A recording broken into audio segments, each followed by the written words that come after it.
شروع کرتا ہوں اللہ تعالیٰ کے نام سے جو بڑا مہربان نہایت رحم والا ہے۔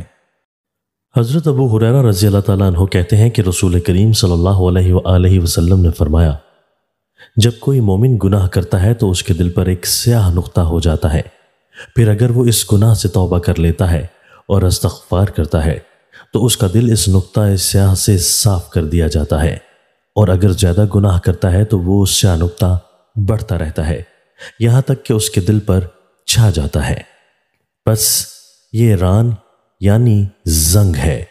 اس کے بارے میں اللہ تعالیٰ یہ فرماتا ہے کہ آیت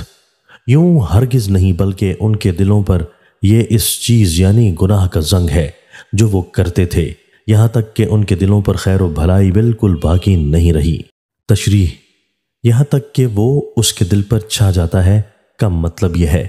کہ جوں گناہ میں زیادتی ہوتی جاتی ہے تو وہ سیاہ نقطہ بڑھتا رہتا ہے یہاں تک کہ وہ پورے قلب پر حاوی ہو جاتا ہے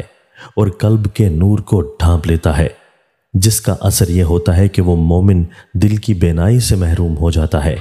چنانچہ نہ تو نفع دینے والے علوم اور نفع دینے والے نیک اعمال ہی کی کوئی اہمیت اس کی نظروں میں باقی رہتی ہے، اور نہ فائدہ مند عقل و حکمت کی باتوں کا اس پر کوئی اثر ہوتا ہے۔